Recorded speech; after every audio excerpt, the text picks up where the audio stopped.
तो ये वाला क्वेश्चन साल 2021 का क्वेश्चन क्या बोल रहा है?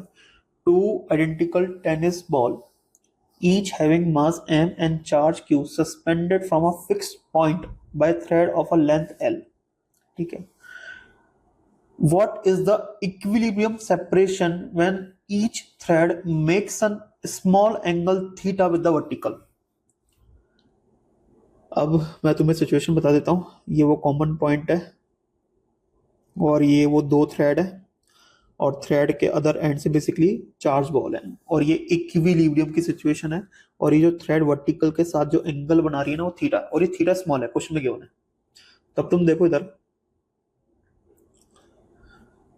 ये वाला जो एंगल है वो थीटा है और ये वाला एंगल भी अपना थीटा है और थीटा क्या अपना स्मॉल है.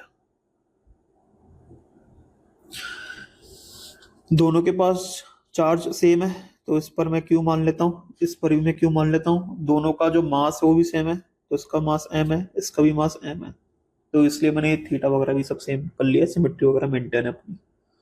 अब तुम देखो इधर थ्रेड का लेंथ अपन को एल दे रखा है, मतलब दोनों थ्रेड का लेंथ कितना होगा? एल ही होगा, क्वेश्चन में गिवन है अपन को. तो अपन को बताना है कि इन दोनों बॉल्स के बीच में जो तुम्हारी दूरी होगी ना वो कितनी होगी. ठीक है भाई.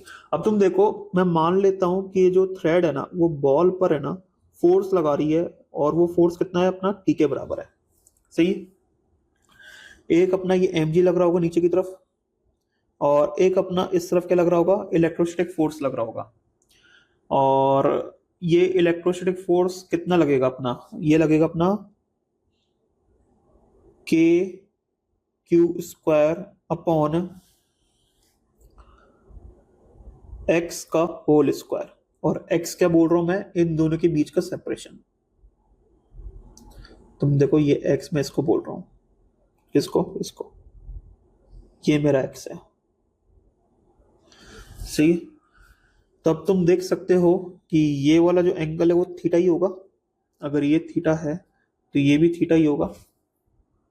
अब इस टी के मैं कंपोनेंट कर रहा हूं. अगर मैं इस टी के कंपोनेंट करूं तो वर्टिकल में कंपोनेंट क्या आएगा अपना? तो वर्टिकल में अपना जो कंपोनेंट आना चाहिए वो मेरे हिसाब से आना चाहिए टी कॉस थीटा और हॉरिजॉन्टल में क्या आना चाहिए? T sine theta. मुझे पता है कि ये इक्विलिब्रियम पर है तो इस पर नेट फोर्स जीरो होगा हर डायरेक्शन में. तो मैं ऐसे लिख सकता हूं ना कि टी साइन थीटा मेरा के Q square upon X square के बराबर होगा और टी कॉस थीटा मेरा एम जी के बराबर होगा. दोनों को डिवाइड कर दो तो टेन थीटा मेरा बराबर आएगा K Q square upon X square into M G के. सही है. तो यहां से तुम देख सकते हो जो तुम्हारा एक्स स्क्वायर जो आ रहा है वो क्या आ रहा है? K Q square upon M G into tan theta. सही है. अब तुम देखो इधर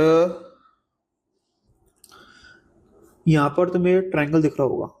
ये ट्रायंगल दिख रहा है. ये वाली लेंथ तुम्हें पता है कौन सी वाली लेंथ?